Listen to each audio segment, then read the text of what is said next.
Hey guys, let's pray. God, thank you for the freedom you have begun in us this weekend. Please help us carry it home with humility and courage. When travel is hard and life gets loud, please remind us that we are not alone. Help us serve our families, our communities, and those still struggling. Teach us to give it away, what we have received. In the spirit of step 3, we pray these things. Amen. Amen. Well, good morning, boys. We made it. We arrived.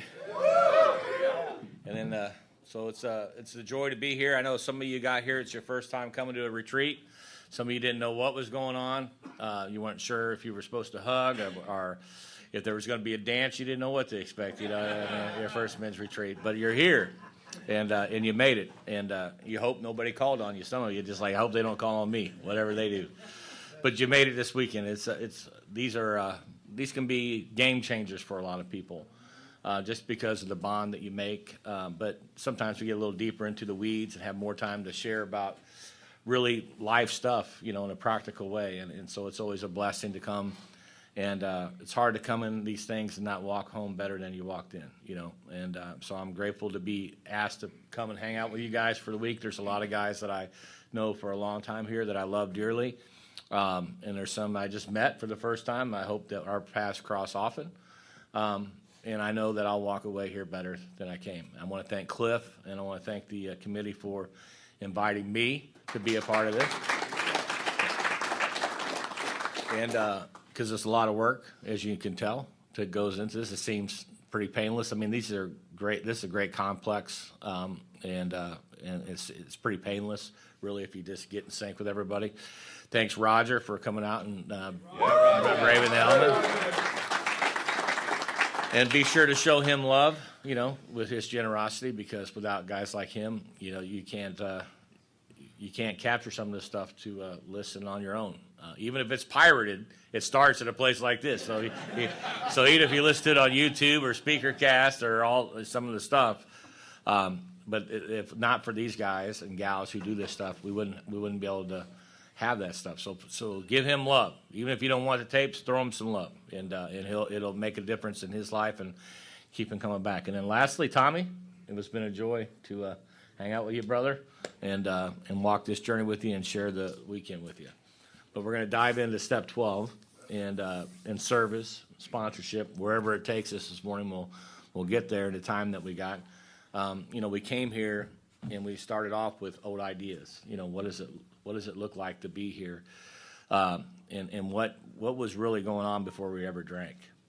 And I don't think we spend enough time in our circles with newcomers and places you don't want to end up, and those type of things, talking about that angst, that disconnection that we experienced. The reason why we loved alcohol so much, why it was so magical for us the first time that we really got inebriated and it changed our life. But it's that disconnect that stays with us throughout our life, and hopefully we start to heal from it a little bit. We start to recognize that we can call it out by name, because you got to name it before you can claim it. But you start to be able to do some of those things, and it gets easier to live with the disconnect. It isn't that the pounding goes away. It's just that you learn how to calm it down to where you can tolerate it and you can move on through life and live happy, joyous, and free, with this pounding, in the background, even though it's light and it's soft. But that, I think, it's really, when I started to understand that the root of the problem is spiritual separation, if you're a person of faith or a person of religion. Again, if you're a secular person or a person that's just more moral principled person, a secular person, or a person of reason, however you want to frame it, then just call it separation. But you're separated, and that you can't deny. That you're separated from the people around you, you're separated from what goes on, how the world goes around. You're just not connected to it. Whatever lights the little light up in the back of that lightning bug, you're not attached to it, all right? That's the bottom line. I'm not connected to that. That's the disconnect. And that's why I love King Alcohol. But it's also why I love other worldly behaviors that'll turn and give me relief from that disconnect. So it's not just the booze. And we find out really quickly, in recovery, that alcohol is just, we have a drinking solution more than we have a drinking problem. And which seems that it doesn't make sense in a lot of rings. But it's what it is. You know, we have a drinking solution. Why? Because of the magic. I want the relief. The disconnect creates pain. Pain creates the need for relief. I'm going to get relief. And the brain remembers relief. It loves relief. And it's going to want me to go back there as time and time and time again. And that's the fracture. That's the fractured self, if you had to call it something, the fractured self that has to be healed. Realizing I live in a world system here in America for sure that breeds individualism, materialism, consumerism. And it will really pull and magnify and stretch that extreme self-centeredness. Pretty easy. It's pretty easy to want to live that way in this culture and not get caught up in it. And so just having a daily reprieve from that and staying in a spiritually principled manner and a spiritually principled way of life and really trying to walk that is what this thing's all about. And so, you know, we do that, and then we approach step 2 and 3, and we start talking about something's got to change this. We got to start to believe in something other than ourselves. We got to come to the end of ourselves. And then through that process, because of the beauty of Alcoholics Anonymous, we get a space where we can just come in and sit as long as it takes. The key is don't leave. You know, come all the way in, so all the way down, and stay. Staying's the hardest part. We all know that. But if you stay, you got all the time you need to work through whatever that is for you, to tap into this power without worrying about defining it in its total. I don't know how electricity works, but I'm not going to sit in the dark till I find out. You know what I'm saying? It's that kind of mentality. You know, I'm going to just embrace the power that's going on. I'm going to embrace it, so you start to come to believe in the guys in the room, the people in the room, your sponsor, your home group, in that way of life, this principled way of life. You start to believe in that because you get the return on investment. And that's really how I think we come to believe. Whatever abstract or idea we have of this God is really, it's God with skin on that we really start to connect with. And then we surrender ourselves to that. You know, I'm willing to, I'm tired of living this old life. I want a new life. I'm tired of the old guy. I want the new guy to come in. I'm tired of Jeff, you know. And I want to embrace the authentic Harold Eugene Long, you know, for the first time. Embrace that guy. Let's see what that guy's about. And you finally make that decision to walk that path. In 4 through 7, it's the renovation of our life. It's taking out the trash and putting it in a dumpster, and God will come and clear the dumpster. But our job is just to take out the trash, you know, and that's what 4 through 7 do. They allow us to renovate, go through our hoarded house of resentments and fears and disconnect and all the stuff, our secrets, and put all that stuff in some garbage bags and take it out of the house because the house is unlivable, you know. So we got to get it out and clean it up. And that's what 4 through 7. 8 and 9, it tells us that, you know, on page 83, it says there's a long period of reconstruction ahead. But you must take the lead. We take the lead in that process. And so we have to be serious about that and throw away our alibis and our excuses why now is not the time, you know, and have well-guided direction from a qualified sponsor, somebody who's done this work, or other influences inside this work, this room of recovery, to help us take that step and move into that space. And what seems impossible becomes possible, that these broken relationships start to get healed. And I start to get free at last. I can look myself in the mirror. I become a citizen. I become self-supporting, not just financially, but emotionally, spiritually, you know, all of it, mentally. I'm starting to become who I always was. The narrative's starting to change. The old narrative that defined my nature my whole life is starting to change, and it's a beautiful thing. And then we get into 10 and 11, and it's no longer about renovation. Now it's about stewardship. It's about housekeeping. You're taking out the trash. Let's keep the house clean, you know, because if not, the trash will pile up. It'll start to smell, and eventually it'll become unlivable. One more time. I mean, it's just the way it works. So we got to keep taking the trash out. And 10 and 11 allow us to do that. I mean, just because a warning light comes on the dashboard doesn't mean I need to trade the car in. Mark might say so, but I'm not going to agree with that, you know. But no, it comes on. It just means, hey, there's something you need to do. You need to get this checked out. You need to get the oil changed. You need to do something. And that's really what I think step 10 is about, is that kind of thing, just to keep us in check and make sure that we're running as efficient as we can, because we're called to a bigger purpose now. It's not just about survival anymore. This is about living, you know, and that's our job. It's not to just survive, but to live and thrive, really, to go out and be the best version of us that we could ever be, which seems impossible when you get here. But if you stay here long enough, you realize that's not true. You realize you've been buying the lie, the narrative, the delusion, your whole life. It's paralyzed you. It's held you back. You throw away those cards. You know, the delusion of inequality, that who I am, I'm not enough. You're finally able to toss that card. It's still there. Still can affect you on any given day. It could really wear you out. It could drive you into the ground still today. But you've got enough truth around it that you know it's false. You know, that who I am is enough. Just who I am. And I can live with that. And that victimization, you know, working through steps 4 and really getting rid of that victim card. And it's a hard card, you know, to toss. You know, you see people that are locked in it big time. And it just seems impossible. This is what it sounds like in treatment. Yeah, my name's Ralphie. Who's been to treatment here before? This is my 4th time of treatment. You know, I'm just saying, but this is how it goes in a treatment center. You're asking the person this question. Here's what he'll say. But, you know, here's my MO. I come to treatment. I go to detox. I come to residential. And then I go out and blow my life up. That's what I've been doing for the last 15 years of my life or 20 years of my life. That's just what I do. I mean, that's a defeated statement. I mean, this is who I am. This is what it's always going to be. So that's why that person's not excited about anything you got to share, because the delusion of impossibility has ate their lunch. And the problem with impossibility, when it gets into your DNA, it fills your heart full of discouragement. And once you got discouragement in your heart, you just quit. You just give up. You know, there's an old parable about the devil had a yard sale one day, and he had everything out to sale on the table. He had the 7 deadly sins, and they were priced right, you know. And a guy's coming along, he's looking at it. There's lust, there's greed, there's gluttony, you know, he's going through all of them. And he looks on the back behind him. There's a table behind him. He's got something else back there. And he goes, hey, what's that? And Satan says, well, don't worry about it. It's not for sale. He goes, no, I know, I'm curious, though. What is it? He goes, no, you worry about these. I'll make you a hell of a deal on all this stuff right here. Hell of a deal right here. He goes, no, but what is it? He was persistent. And finally, he gets tired of him, and he says, look, it's discouragement. He goes, well, why isn't that for sale? He goes, man, I win more souls over with that than all this other crap put together. You're not getting it. You know, it's not for sale. And that discouraged heart is why most people will never be sober. And, I mean, we are the exception, by far, not the rule. I don't care how long, if you're sitting here with 90 days or you're sitting here with 50 years, you're definitely the exception to the rule. There's people out right now, millions of people, right this second around the globe, chasing that relief.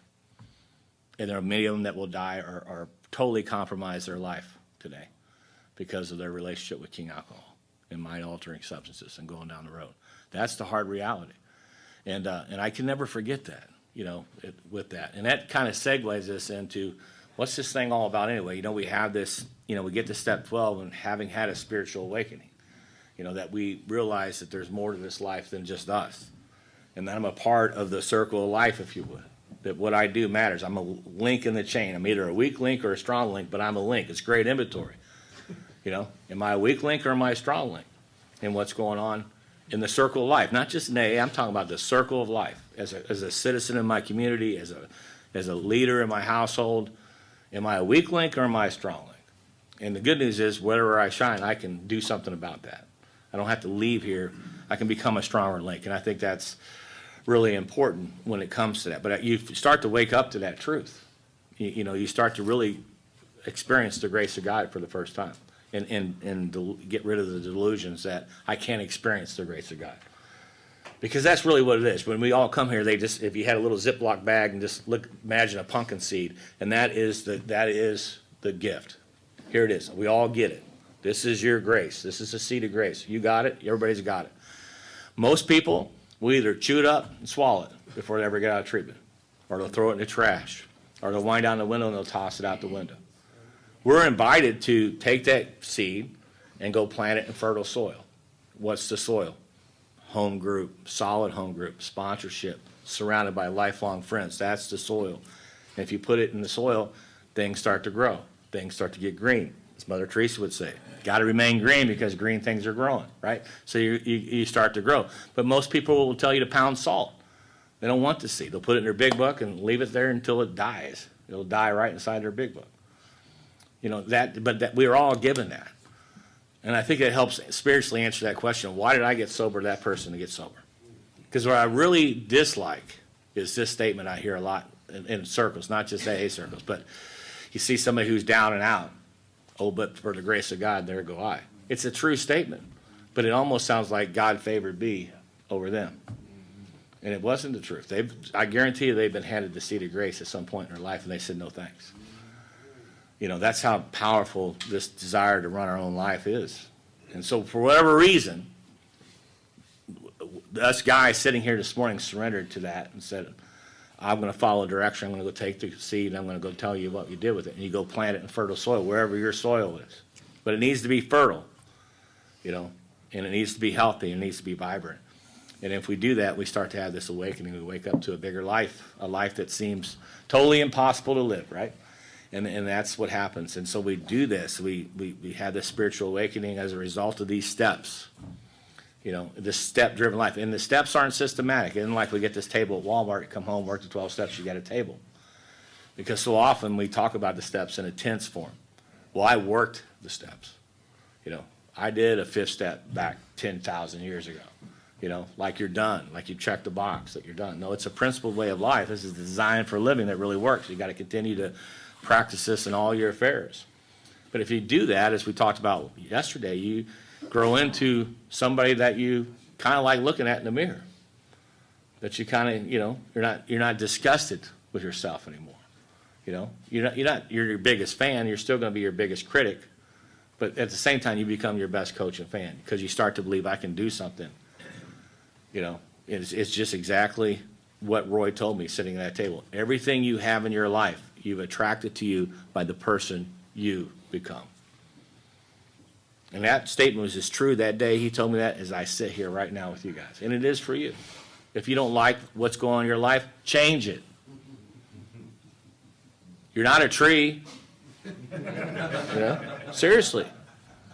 But you gotta get possible, you know. And sometimes I talk about the 5 big wishes. I don't have time to talk about that today, but I do have wishes for everybody. If you could just take a newcomer and just crack his head open and say, here's what I wish for you. You know, and there's so many things. There's about 5 big things I would pour into that. And so much that I've experienced for myself that I wish for every single human being, but definitely my brothers in recovery to have that experience. And that really segues into, I guess, what I want to spend the rest of my time talking about, and it's why we're here. I paraphrased or at least mentioned our friend Bill C., and Bill makes that statement pretty hard sometimes when he does step studies. He'll say it that, you know, and when I first heard it the first time, I knew there was truth to it, but I just never heard it. And he just said point blank that the first 11 steps are 10% of the program. This is all about step 12, man. This is 90% about step 12. When I first heard it, it sounded foreign to me, but as I sat there with it and unpacked it, I realized that's really the truth. Because from the beginning of the book to the end of the book, what is it about? We say it every meeting. Alcoholics Anonymous is a fellowship of what? Men and women, people, alcoholics, whatever, fill in the blank. That do what? Stay sober and do what? Help other people get sober. And that's always the inventory question, is how am I doing with that? Because if you're not doing that as an individual, as a group, as a district, as an area, I'll just be blunt, you're not doing AA. I don't know what you call it, but it's not AA. And if you read the first 164 pages of the book, I mean, you really get into it, especially Vision for You, the climax of the first 164. Get past all the fluff right off the page 153, but start at 153 and go to the rest of the chapter. It's the story of Alcoholics Anonymous. But what is always the story, this is a fascinating piece to me, is that these gatherings weren't, let's get together, have Starbucks, some kick-ass donuts, and have a great time, and talk about the week and talk about the games and all that stuff. As we gather, we fellowship for a minute, but then we come in and we sit and do what? How are we going to get to the next one? It was always the parable of the lost sheep. We're here. We're the 99 right here, right now. We are the 99. But the one is still out there. And our job is to go get them, or at least try to find them, and at least extend the invitation to come here. But it's so easy to want to come and just hang out with the 99. 90 meetings in 90 days. We set people up for the 99 mission. Meeting makers make it. You know, you heard Tommy reference that, but that's what he's talking about. You know, he's glad he broke free from that little bitty stagnant space he was in to find that there was something bigger going on. That, I think, is the mission. And so it not only individually, but it's your group. Is your group doing that? Because often groups are sometimes, we have an awesome home group. And I learned this from my sponsor, Tom. Because Tom, if Tom had a mission the last 15 years of his sobriety, here was the mission. He would say it point blank. The biggest threat to Alcoholics Anonymous is the lack of 3 legacy groups. And if you even for a second got to wonder if I'm in a 3 legacy group, I can promise you probably not. Because I've had people, what is a 3 legacy group? It's a fair question. It's a great question. And then some people want validation. Well, you know our group. I was sitting with Tom one day. We were doing this workshop. I forget where we were at, but so there was a Q&A, and somebody who knew him and had been in our group, and they said, well, Tom, you know our group. It's a 3 legacy group, isn't it? And Tom, as humbly and politely as he could say, it's far from it. Maybe a 1 legacy group, but it's definitely not a 3 legacy group. Of course, they weren't happy with that answer because they loved their home group. And yeah, I get it. But your group should be on fire. If you love what's going on this weekend, I mean, and we heard this the other night at Cliff's house when DC's wife beautifully said, man, he's great for about 2 weeks when he comes home. Right? I loved it. Everybody laughed at that. But he said, for about 2 weeks, he's on fire. But that on fire is what you should take back to your AA structure. And if it's not on fire, or if you go to a convention or you go to something back, man, and you're sitting in your mind going, man, I wish my home group was like that. Well, make it that. And if you can't turn it to that, then change it. Go start something new. I mean, it tells us that right on the back of page 164. You may not have access to those who wrote this book, but we will show you how to create the fellowship you crave. When we were in the prison, one of our early prisons back in the early 90s, starting a group, and our group was on fire. Waiting list to get in our group. Waiting list. But methamphetamines, Jefferson County, Missouri, was the #1 county in the world for decades as the #1 meth. Open meeting, almost all meth addicts in our group. Junkies. I'm Freddie. I'm a junkie. I'm a meth addict. And you could easily tell because you could take a cocaine addict, a drunk, a meth addict, a fentanyl addict, and just stand there. I could tell you which one's which just by looking at them. And I'm like overwhelmed with this stuff, And so I met with Tom, and this is a question I had with Tom. I said, Tom, we're in this prison. We got this great AA group that's on fire, but we got all these meth addicts coming in. What do we do with that? How do we manage that? He says, well, what's the book tell you to do? I said, I really don't know. That's why I'm asking you, because I don't know what the book tells me to do. I really didn't. And he says, well, it's on page 164. And that phrase I just gave you. He says, so what they're telling you, think about what's going on here. These people are coming to your group. Why? Because it's on fire. And they're being moved. They love the laughter. They love the energy. They love the magic. They love the music. So how can you serve them?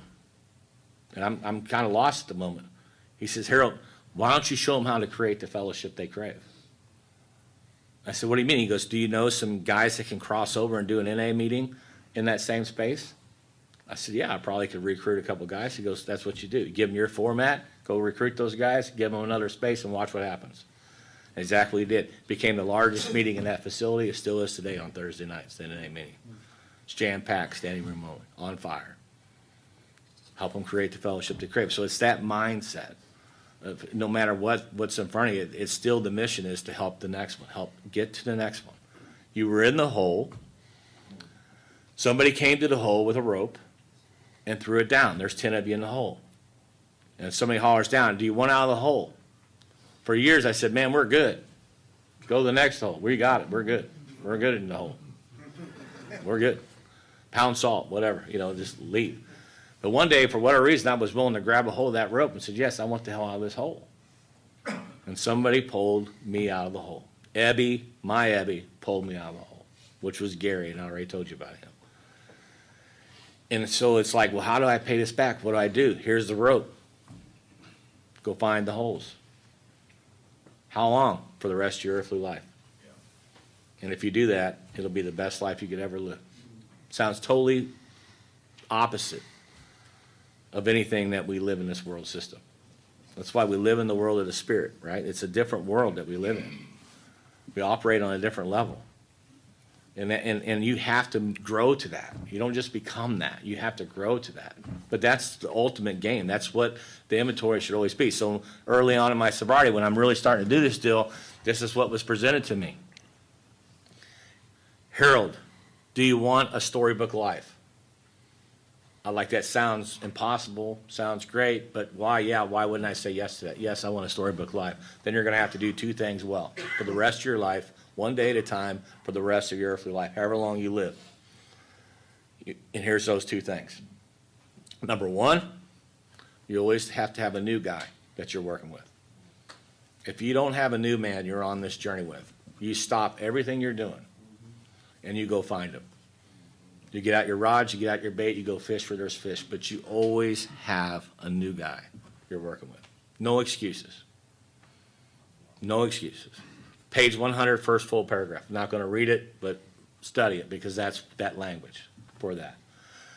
Number two, you got to go somewhere once a week where you don't want to end up. Consistently. Every week. For the rest of your earthly life. If you want a storybook life, that's what you're going to have to do. And I'm like, man, that sounds pretty tough, man. You know, you're asking a lot. But I haven't really made that full shift from a taker to a giver. I'm still living as a guest mentality. What can AA do for me? What can I get out of the meeting? I really like this meeting. I really love these guys. I love going over there. I always come back on fire. It's the guest mentality. It sounds great. It is fun, but I'm a guest. They got the best cookies there. They got the best coffee there. You know, they'll give you a ride. They go out to fellowship afterwards. They eat pizza. They go out and play golf. We go to Sober Cup. We do all these things, which is all awesome, but it's not AA to what it's really about. You know, and I had to learn that, to move from a guest mentality to a host mentality. If you want a storybook life, that's what you have to move from a taker to a giver. And if you do that, it will lead to a storybook life. And a storybook life isn't about materialism and about you get all these degrees and you get the white picket fence and the beauty. It's not. That's not what they're talking about. But you're going to have a life beyond your wildest dreams. And most of you already are on that path. So I'm preaching to the choir, but it's true. They didn't have cell phones when I got sober, but there was literally nobody to call when I was in jail the last time, incarcerated. Nobody. Mom was way gone out of my life. There was nobody. You get one call, there was nobody to call. Nobody to call. Today, no exaggeration. You know this to be true for yourself, but if you're new, it will happen for you too. That there's so many people in this phone that I can't keep up with anything. I feel guilty sometimes because I can't pour into so many of the relationships that I would love to pour into. I'll walk out of this weekend with 15, 20, 30 new phone numbers, new relationships that I've formed. But there's so much time in the day. But my life is full. That's a storybook life. Who wouldn't love to have that life? How many people can sit there and really honestly say, and this, I'm just talking with me, but let me just, because we're in Cliff's backyard and Terry's backyard, we'll just use those two as example. If we needed something right now, if we desperately needed something, these two guys could get on their phones and we'll take the Storman, for example, within 3 hours, have 100 people here to help us. Yeah. Without thinking twice. Now, how many people can do that in your life? I have a sponsee, his name's Ronnie. Ronnie had a major stroke when he was 52. He had a heart attack. They put a stent in. Part of that happens in 1% of the people, but the stent broke out and went to his brain, had a massive stroke, was paralyzed on half his body. And they had to make a decision. Are they going to cut the scalp, remove part of the scalp, let the brain swell, with a chance that might, save him? But then he just had this stent put in. Was that going to kill him? They didn't know. But we had to make a judgment call. But his twin brother from Virginia, twin brother, same mom, same house, grew up, everything the same, came there. And he set a record at Missouri Baptist Hospital for most visitors. I mean, that's what all the nurses said. I've never seen so many people come up here. And he pulled me into the room, his twin brother he lived his whole life with. And he said, I'm absolutely blown away by all these people in my brother's life. He says, Harold, I couldn't get 6 people to be my pallbearers. That's a storybook life. That's what that looks like. So it's not waged on education, your 401k. If you're living a spirit-centered life, that'll take care of itself. But you want that life? You want that kind of life? Then you need to do these things that are telling us to, man. It's the limitless load, because it's forever. You're never going to get past it. It's just the calling. This is never about, it's just to get cleaned up. It's a muscle. A muscle, you can flex your muscle. A muscle doesn't stay that way by just admiring it, right? You got to work it. You have to work the muscle for the muscle to grow. Probably the best illustration of this that was given to me early on in this work was my sponsor took this right here and he says, Harold, let me just do this for you. He's trying to explain this, what we're talking about. He says, if I fill this cup up all the way to the top, can I put any more in it without spilling it? I said, I want to say yes, but I don't know how. He says, I'll tell you how. The answer is yes. You're right. The answer is yes. But here's how. You got to pour out what's already in before you can put any more in the cup. And that's AA for the rest of your life. That's what you got to do. You got to pour out what's already in. You think that's funny? No. Good answer. All right. So this divert for a second. Are you ready? We're going to divert for a second. Play along. Knock, knock. Who's that? John. John who? John the Baptist. All right. Back to it. Let's come back. Oh, man. Come back. Oh, man. Divert. But so anyway, so I started that journey, and that's how I started. So that's what it was told me. You want this life? Yeah, I want this life. I want this life. Boy. And so I started out going somewhere once a week. I didn't want to. It started in the Skid Row Mission in St. Louis. Still there today. It's called Harbor Light, Salvation Harbor Light. You might have a Salvation Harbor Light in your city. But that's where I started at. Hardest day I've ever done in my life. Not even close to anything like that.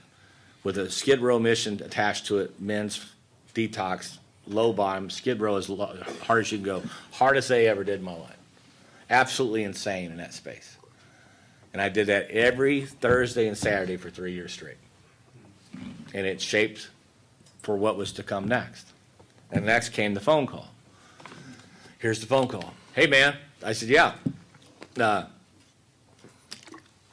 I think I wanted to ask you to come out to this prison tonight and talk. And I just busted out laughing. I said, dude, do you know who you're talking to? He goes, yeah. And I go, man, you're not going to let me come out to the prison? Are you nuts? He goes, no, I'm pretty sure I can get you in. You've been off paper long enough. And he goes, I got a lot of pull in this particular facility. So I'm pretty sure I can get you in. And I said, well, let me just make it point. I made a pact a long time ago that I ain't never, ever going back on that side of the fence for you or anybody else, ever again. He goes, yeah, I hear that. He goes, well, why don't you run that by your sponsor and call me back? And you know how that went. And I went.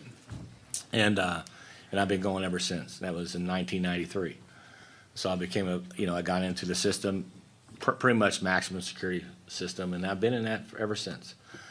But 75% of my AA life is in confined spaces, treatment centers, and jails and institutions. 75%. I go to my home group on Wednesday night, and I go to treatment center twice a week, and I go to the prison on average once a month.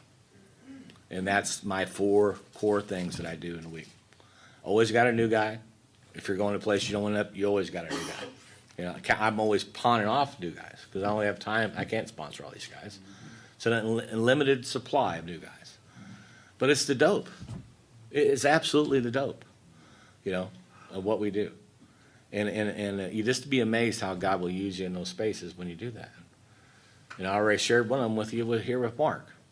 And here we are, all these years later. He's living a storybook life, and he's doing everything I'm telling you, he's doing the exact same thing, and it's on fire. His home groups meets today. They're not meeting because of the weather, but they're going to be on Zoom. It would be on fire. If we went on there right now and zoomed in, it would be on fire. You wouldn't be able to see the room. The smoke would be everywhere, on fire. And they got several commitments as a group, going to Harris House, going to Hanani House, going to the Herman men's sober thing. I mean, the group's on fire, doing Alcoholics Anonymous. And this is what we're tasked with. This is what we're asked to do. So I don't know where you're at on your journey with wherever you got, but I mean, if there was a message, my hope for everybody is that you have that experience to walk with somebody. I mean, fresh as they can be, broken as they can be, impossible life, to walk shoulder to shoulder with that person and help them rediscover life and have a front row seat to it. It will change your life. And it will taste so good you'll never want to stop doing it for the rest of your life. And it'll be foreign to everybody else. Are you still going to that prison after all these years? I have old timers ask me that question. You go speak at an event and there's all these people lining up to thank you, and somebody will walk up every time. I used to do the prison stuff 20 years ago. I used to go to the treatment centers 30 years ago. And they're living, you're still going? I said, yeah. But what they're doing is they're living off memories, not imagination, right? You can't stay sober on memories, man. The storybook life, you got to stay in the game. Be involved in every aspect, the service structure, all of it. Just be involved in it. I mean, and if your group's kind of stagnant, you're like, well, we don't really have nothing going on. I just challenge you to do this, especially if you're in an urban area. Take out a map of your little city, but call it St. Louis, where my group meets, 4257 Magnolia, Tower Grove Baptist Church. Put a compass in there and draw just a 2-mile radius around it. You want to stretch it, make it 5. Just draw a radius around it. And then sit there and inventory every single person that's on the front line of the alcoholic. Social workers, hospitals, emergency rooms, clergy, attorneys. I mean, just exhaust the list. Just use your imagination. Who's on the front line? Who's meeting the alcoholic where they're at? And before you know it, you're going to have a comprehensive list that's all around you. And this was our home group, and we had 50 people on that list. Here, you take 5, you take 5, I'll take 5. Here, we'll load us up with literature. We'll get some business cards for our group. We'll get a Google number. We'll put it on the card. Maybe even get a phone for the group that we pass around, so people can get access to us. And we're going to go out and meet these people where they're at, instead of just hoping that they find us through the meeting guide app. Because if I come and meet you, if Jordan is the attorney, I come and meet Jordan and say, hey, my name's Harold Long. You don't know each other, but I'm part of Alcoholics Anonymous. Our home group meets down the street here, and I wanted to give you one of our cards, introduce ourselves. You probably run into some of our future members sometimes and don't know where to put them. We'd love for you to bring them to us. We'd love to partner. We'd love to help you if we can. Here's our information. What do you think the odds are that probably before that year's up, this guy's sending me a couple of guys? And they walk in and go, or they may call before, where they walk in and go, yeah, my attorney Jordan told me to come down here. He said there was a meeting down here. That's Alcoholics Anonymous. That's the game. That's the beast. And that's the love, and that's the journey, and that's our purpose in life. I have a lot of other purposes. I have a full life. I mean, I've been blessed beyond my wildest means. I'm a dad. I'm a granddad. I'm a husband. I've owned businesses. I've sold businesses. I've had employees. I still got employees. I've changed careers. I've done different things. Today, I'm in full-blown ministry. I'm a church planter today. That's what I do today. It's a long walk from that cell in 1987 to where I stand today, and in the life I get to live today. It's pretty amazing, really. Where my life has came and the things I get to do and the people I hang out with. It blows my mind sometimes. But all that being said, that's not my purpose. What I get excited about is going to that treatment center on Wednesday afternoon, Sunday evenings when I'm in town, and Tuesday to the prisons, and other times that I'm in those spaces. That's what I get excited about. It's absolutely awesome to be a part of that. I'll share about my latest little guy, and then I'll be quiet, and I'll pass it to Tommy. So one of the prison groups we got, and this kind of ties to Tommy, so we'll have fun with it, and I'll close with this. But I got a guy that I met in prison. His name's Austin. He's 27 at the time. Tatted out, from the neck down, just tatted out as you could be. Typical little gangbanger in prison. Comes into our home group. Been a day before, but drank himself right back into prison again. Comes into our group. And I listened to this guy. He comes into our group for the first time. I listened to him talk, and I'm like, and I could hear him talking. He said, yeah, I was out there, and I was doing nightly reviews and stuff. And I'm like, man, this guy is somehow or another connected to our lineage. I'm listening to this guy. And after he gets done, I share a little bit. After he gets done, he comes up and he goes, hey, you know this guy named Mike Bertolini? And I said, yeah, I sponsor him. He goes, I said, are you connected to him? He goes, well, his guy he sponsored used to sponsor me. I said, I knew you were a part of our lineage. I could tell by just the way you were talking in here. I said, what are you doing in here? And, of course, he got honest about it. So he says, will you work with me? I said, sure, I'll work with you. Well, he got out last May. And he got out and just lost as you can be. Nowhere really to go, trying to hustle a place to live, no car, no nothing. And that was even a year ago. That was not 1 year ago. And I asked him the same question I ask everybody. Are you willing to go to any lengths to have victory over this thing? Are you willing to come all the way in, sit all the way down, and stay? Are you willing to always have a new guy with you and go somewhere once a week you don't want to end up? Yes to all those things. Knowing that he's not going to do any of that perfect. I use the 80% rule. If you're doing about 80% what I asked you, I'm good with that. Because I got to give you room to stub your toe and bang your head, do all that stuff, because I did all those things. But I ain't going to give you much more room than 80. If you're not going to do 80, go away and go on to the next one. Page 96. I call it 96 in them, if you have to. But I lay the rules of engagement. Yes, I'll do all those things. He's not even out. He just had a year in July. He's not even been out of prison a year. He's got 5 guys he sponsored. He just did 2 fifth steps last week. He goes somewhere with Mark every Thursday he doesn't want to end up. He's got a solid home group, 3 legacy group called Slow Learners, Big Book Study in St. Charles, Missouri. He just became a brotherhood in the Carpenters Union, finally got his brotherhood status and all the way in on that. He's got a long way to go. But to have a front row seat to that, it's priceless. He came into our house right after he got out of prison. We had a home group party. He came over to the house. And he got there early to help me get set up and clean the pool and do stuff. And so he pulls off his shirt. He's been pumping weights and iron. He's all jacked up, all tatted up. So he comes up to me while we're out there and he goes, hey, is it okay if I walk around without my shirt on? And I'm like, do you think you're going to intimidate this? With that? And he busts out laughing. And I said, and I reached down and pinched a little bit on his side. I said, plus you're a little chubby anyway. He goes, man, I'm not chubby. I said, yeah, I think you're a little chubby. And he's like, he really soaked it in. That delusion of inequality ate him up for him. So I went up to my beautiful wife and I said, Susie, I know you won't do this, but I'm going to beg you to do it. When Austin comes in, I want you to call him chubby. She goes, I'm not going to do that. Why would I do that? I said, because I'm asking you to do that. She goes, what are you up to? I said, just please. What do you do? And he comes up there to ask, and I wasn't even there, but I heard about it. He come in there and he says, so is it okay if I walk around with your shirt? She goes, yeah, you're good. He said, you might want to wear your shirt because you're a little bit chubby. Well, I tell Tommy about it. This guy. So he calls Tommy every day. He met Tommy at sponsorship weekend. He talks to Tommy all the time. So Tommy meets him for the first time. It was one of my favorite scenes last year at sponsorship weekend. And he comes up and I said, hey, Austin. I said, this is Tommy. And Tommy goes, oh, this is Austin. This is Chubby? And I said, yeah. He goes, dude, everybody's calling me. And I said, that's your name. And he loves the girls. So now I call him Casanova, Chubby Casanova. That's his nickname, CC. It's priceless. It's the best dope. It's the dope of Alcoholics Anonymous. I hope you find it. I hope you live it. It'll make a big difference in how your life turns out. Thanks for letting me be a part of it.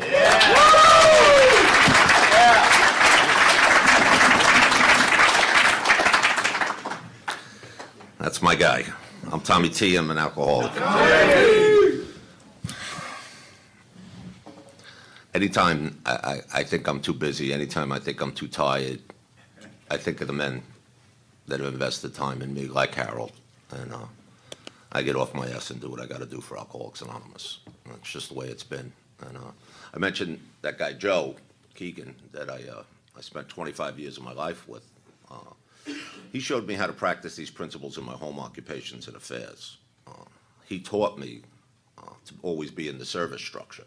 So what Tom and I would tell Harold about the new guy and going into the prisons, it was a commitment outside of my home group, and that's something I've always stuck to. But Joe had a gift. I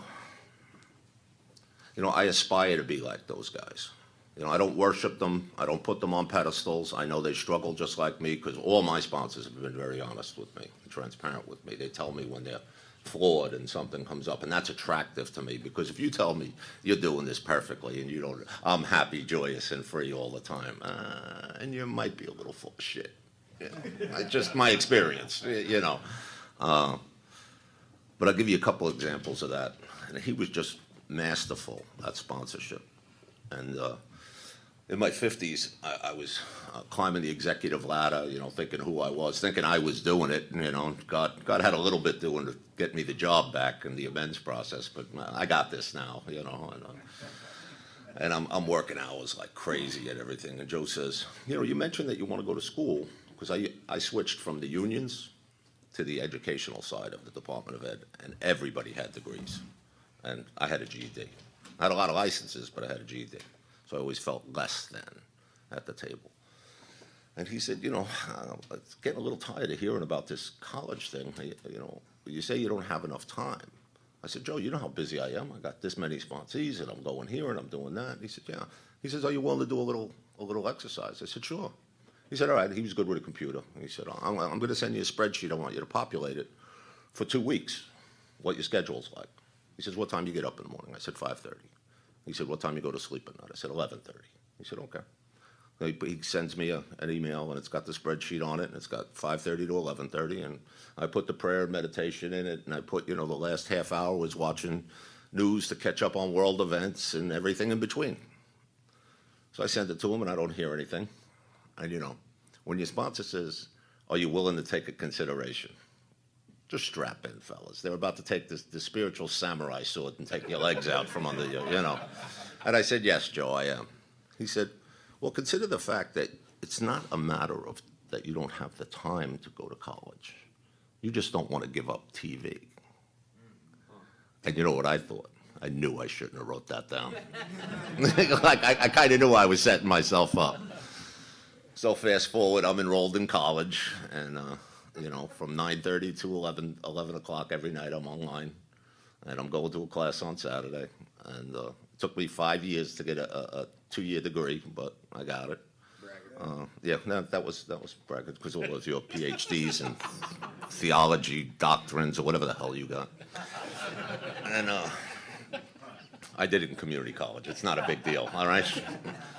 So, but stuff like that would come up in my life. So he taught me how to apply just time management skills using spiritual principles. He used to always tell me, you know, you're pretty spiritually disciplined. You do okay. Make it a part of your spiritual business. Start to pray about it. And I'll tell you, when you start taking, you know, your physical fitness or other issues in your life, your finances, and really give them to God, things change for the better, you know, when you're not self-managing those things. So we write the nightly review every night, and on it was Tuesdays at 8:30, I would call him. He had moved to Ohio, and I'm sharing the inventories with him. And about 6 weeks straight, I'm complaining about my wife, Cheryl, spending money. So he'll listen. He'll give you the grace of, I guess, I don't know if he had a 30-day rule or something, but after about 4 weeks of it, he would always say, Tom, can I ask you a few questions? That's the preference of the consideration's going to come right after those questions. So I know the game at this point. I've been with him 20 years at that point. And this is only probably, I don't know, 10 years ago. And he says to me, so does Cheryl steal from you? No, Joe, come on. She's in AA. I mean, you know, she's a good woman, man. She would never steal from me. He said, okay, and I'm just trying to clear this up. So then you either give her the credit card or you give her money, and then you're resentful when she spends that money. And that's how he's saying it. And I'm like, well, when you put it that way, Joe, you know. And he says, well, what other way can we put it, Tom? Let's just see this for what it is. And he said, would you consider that you're not mature enough in your relationship to have a monthly business meeting with your wife, hold hands and pray, talk about and put in place a budget, and try to stick to it? Well, I guess so, Joe. All right, if you need a format for that meeting, I have one, and you know, you can report to me on once a month on how that goes. And we have business meetings now. She still spends like crazy, and she'll hear this. She'll hear this. She knows it. She's great, but you know, and but Joe had a congestive heart failure, and a condition for a while, and he was getting weaker, and he couldn't do a whole flight of stairs. He would have to sit in the middle. He would get dizzy and things like this. And he was on a transplant list, but the transplant wasn't coming. They would tell him he's not sick enough. And he'd say, I can't even drive a car anymore. You know, I don't know how sick you got to be to get this heart transplant. But he was getting defeated. He had discouragement. There's no two ways about it. And so he's going through this, and one day we get a text. Hey, I guess I'm sick enough, fellas. I'm getting a heart. I'm going to the hospital. And we were ecstatic. And we were a tight, sober brothers group. There's 17 of us. I'm the only one from New York. Well, no, there's a guy, Jerry, with 40 years that he sponsored as well. But we were very tight. So we were all offline now. We take him off of it, and we're saying, hey, this is great. And, you know, everybody's excited. And this all happened in one day. Joe goes to the hospital, and they said, you're so sick, you're going to stay here. We're going to put a mechanical pump in to keep you until we get a heart. We think it'll be a few days to get the heart. Joe's ecstatic, sends out that. When they went in to put in the pump, they found cancer in his lymph nodes. So now the cancer can't be treated because the heart's too weak, and they're not going to give him the heart because of the. So they sent him home with some morphine patches and hospice, and it was a matter of time, and not a lot of time. And you know, it's tough losing a loved one, but a man who's seen you that long through life. It was so much worse than my parents, and I hate to say that. It doesn't sound right, but I was so close with Joe. And he would listen to my inventory, and he had a new guy. This guy, John. And I said to the guys, why don't we get a meeting on Zoom on Saturdays with all of us and our sponsees, and we'll come on and, you know, and have Joe. And I didn't know this, but Joe's wife used to have to prop him up for that meeting, but he would never miss it. And I'm sharing inventory with him on Tuesday nights, and I said, Joe, you know, some of our inventories can be so childish, you know.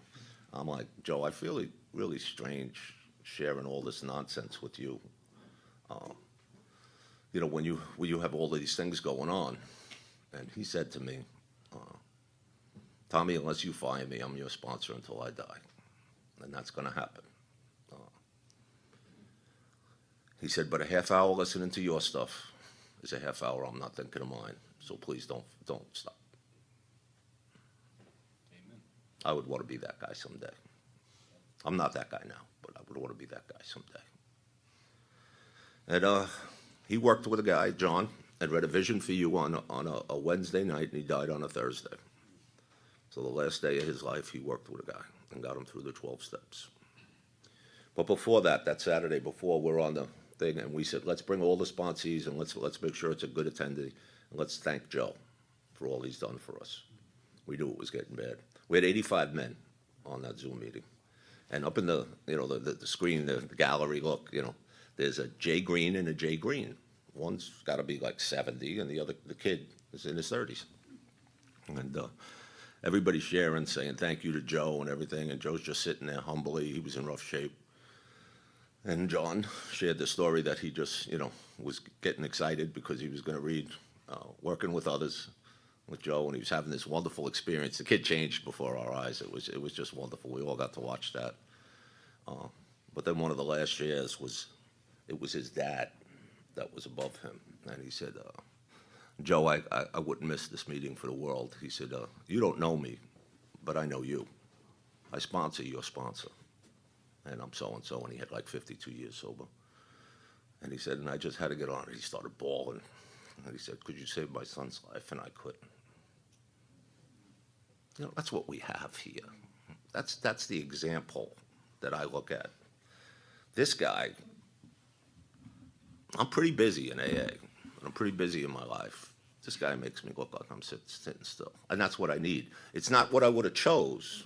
Oh, I should probably tell that story.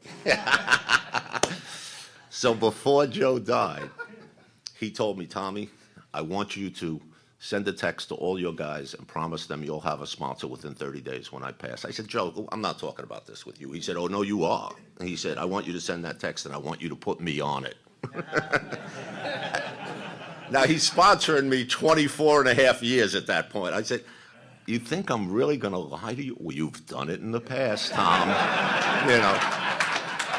So I'm like, all right, I'll do it. So I send out the text, you know.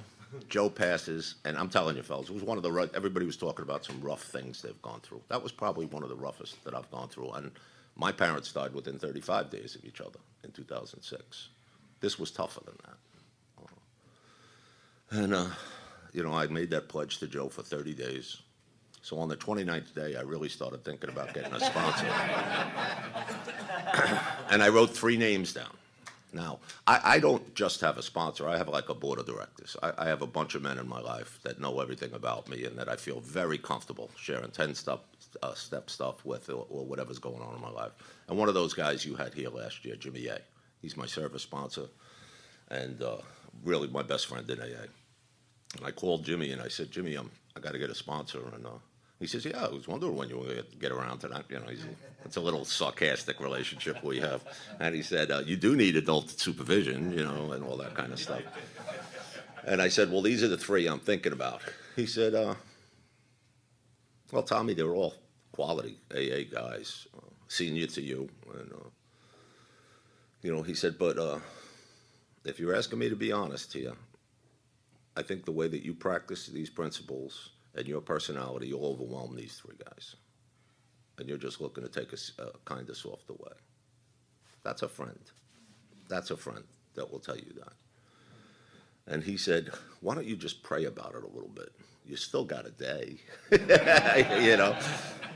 And I start praying. I'm in the basement. And we got a finished basement. I'm sitting down there, and I'm praying, and I'm praying, and I'm praying. And my house phone rings. Nobody uses. I don't even know why. We're just too lazy to cancel the house phone. Nobody uses the house phone. Only telemarketers call the house phone, right? Well, telemarketers and hillbillies. So all of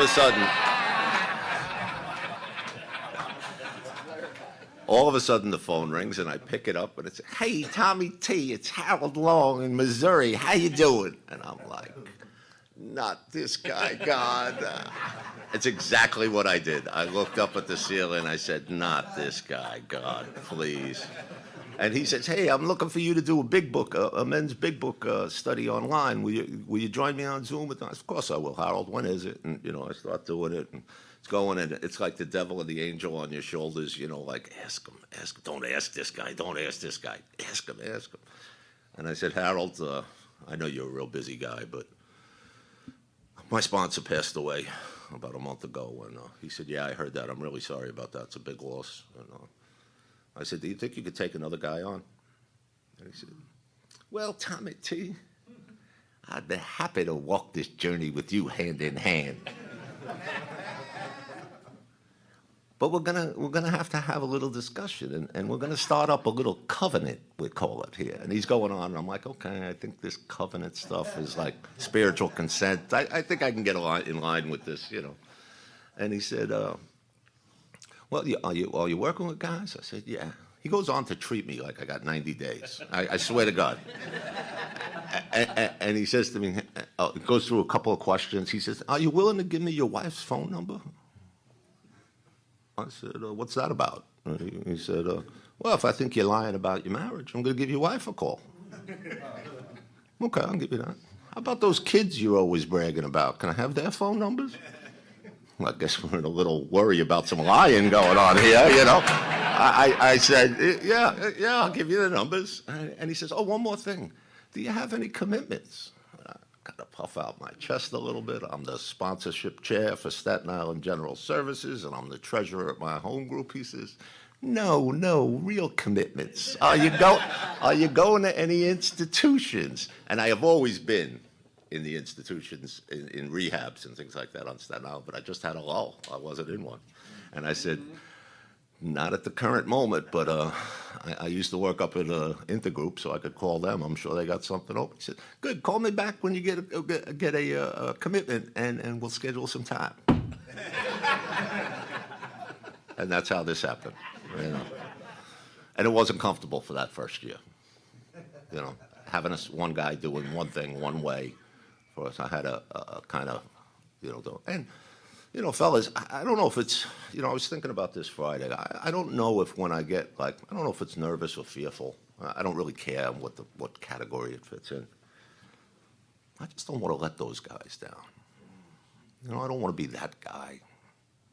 It's just, I've been that guy my whole life, you know?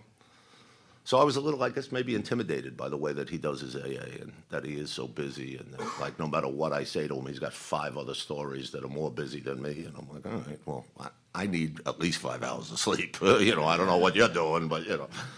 So, but I could tell you 5 years later, he was perfect for me. He pushes me. We talk about it. He doesn't push me by telling me what to do. He pushes me by showing me what to do. You know, there's a difference. There's a big difference, because if you tell me what to do, that's not going to go well. I'm just going to dig in and be the dick that I can be, you know. And just trying to be honest, Spons. And you know, but it's been a good partnership, and we have a lot of fun. I went out to visit him in St. Louis. I don't recommend you do that. And if you do, just don't tell him you're there, you know, because your spiritual vagina will be sore when you leave. I'm telling you, fellas. Sick. 6 days from 7:30 in the morning till 10:30 at night, just doing AA stuff with 1 round of golf, 8 hours away, one other day. It was just crazy. But we had a ball, and I'm grateful for you, Howard. I'm grateful that I'm here with you today. And, you know, I neglected to say thank you to Cliff and the committee. This is a wonderful thing you guys got going here. It really is. And I want to thank each and every one of the guys that stopped off and had a one-on-one conversation with me this week. That's the highlight of my weekend here, you know. And there's nothing better when somebody shares something that they got going on that's similar to what I've had going on or what's going on in my life. But then there's that buzz phrase, fellas. The only thing that excites me more is when when the lights go on. But when I see a guy with some time who might be lagging a little bit or whatever, and he's like, oh, you said something that really gave me a kick in the ass, because all I want to be is a better man. That's what this is about. Practicing these principles in all our occupations, home occupations and affair, with a focus on home. You know, Joe used to say, and Joe never used to curse, but he would say, if you're not practicing these principles with the woman that you love the most and gave your life to, you're full of shit. You know, what kind of husband are we being? What kind of father are we being? We can be busy. We might have to leave that party for an hour and a half to go take care of that commitment, but come back a better man.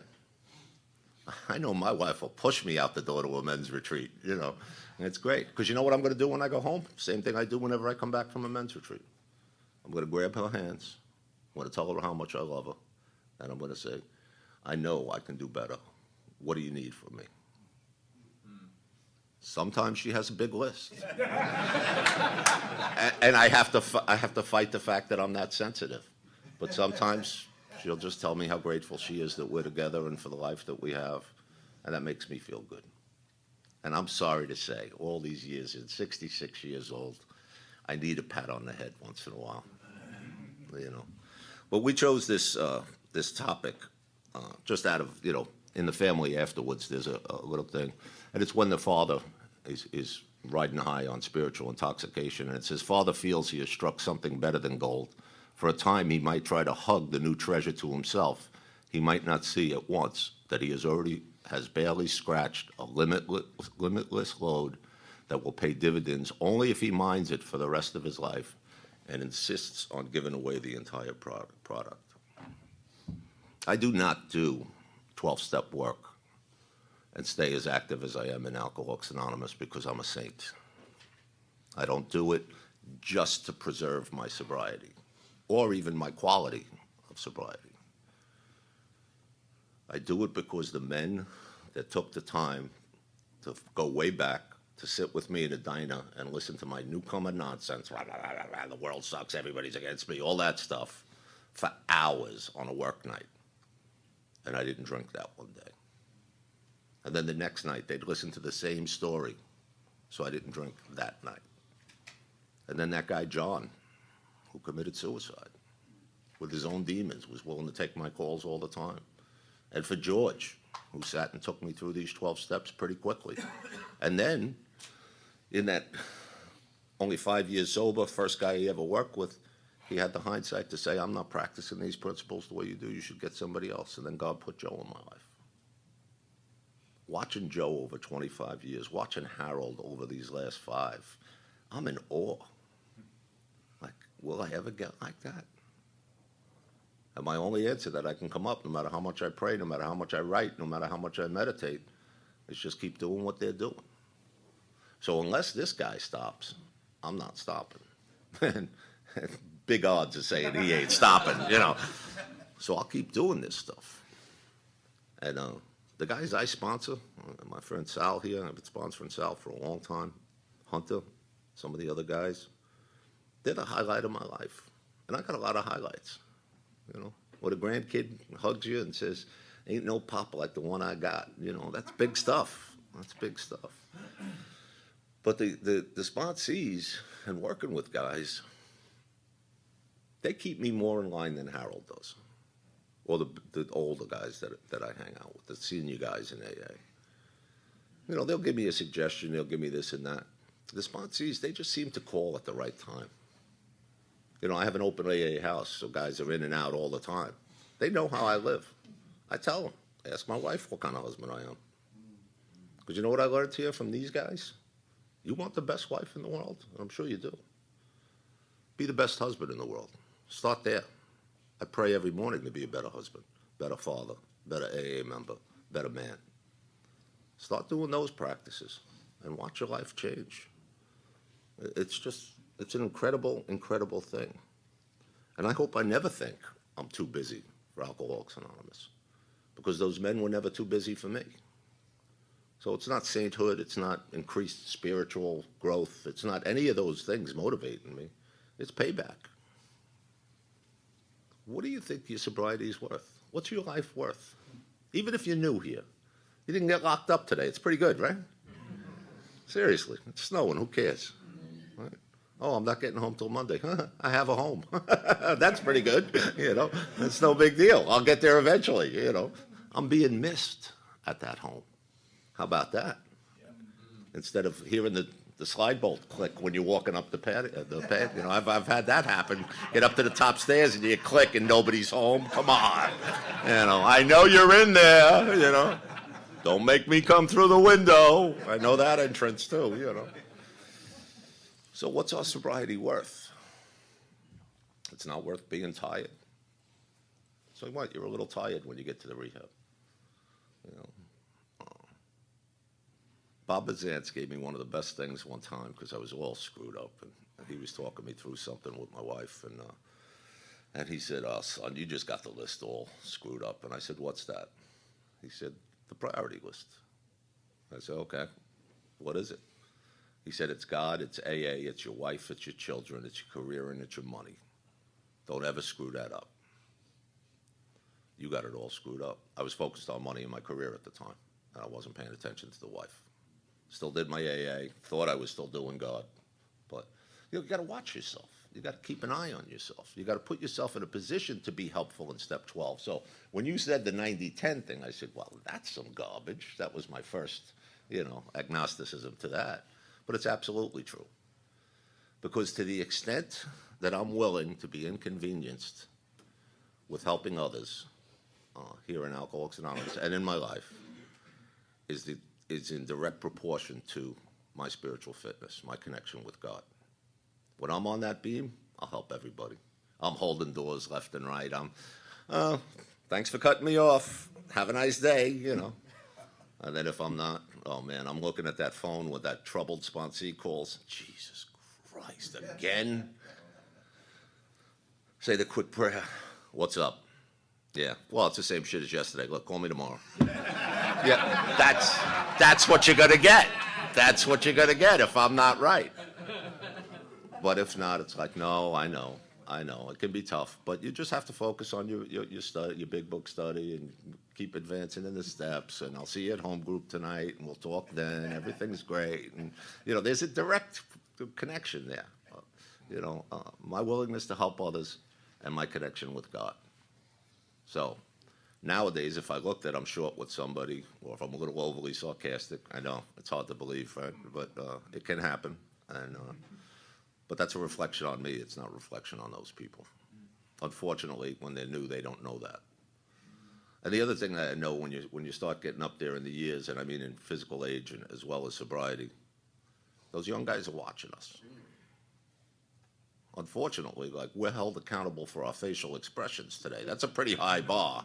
You know, you can't be rolling your eyes at the AA meeting or, oh, Jesus. You know, you can't be doing that stuff. You got to sit there like, oh, that's interesting. Oh, God bless you, my son. You know, I mean, this is.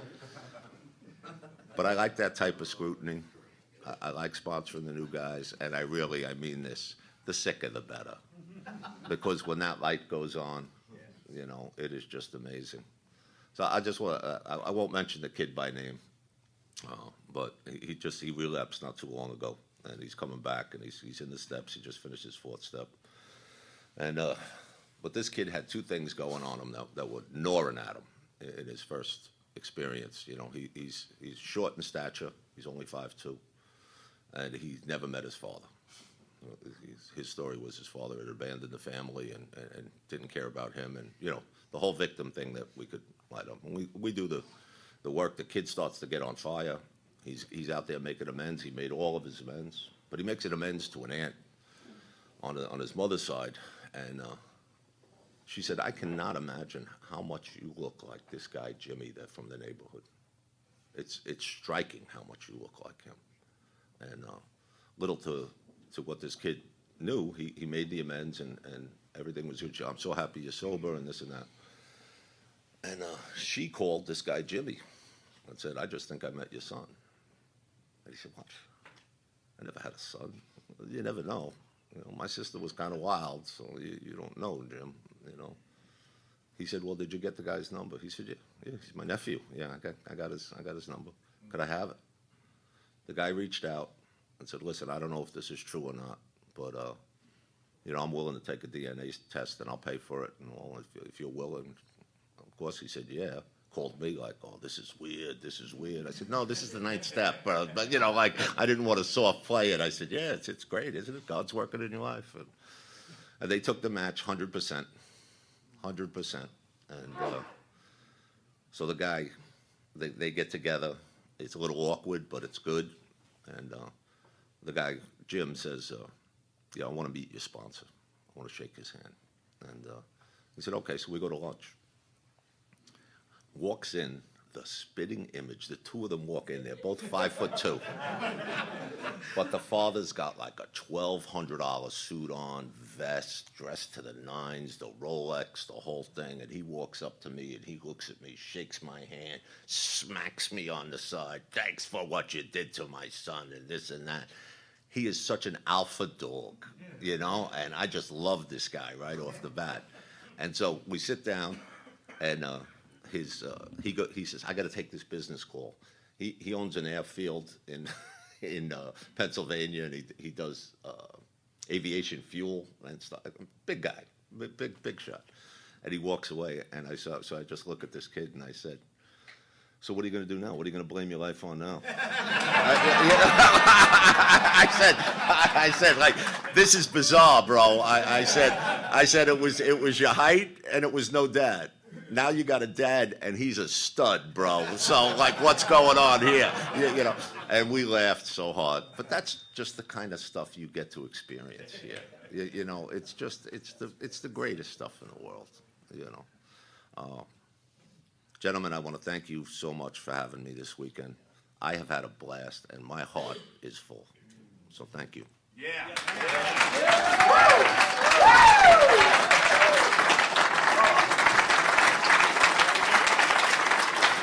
Amen.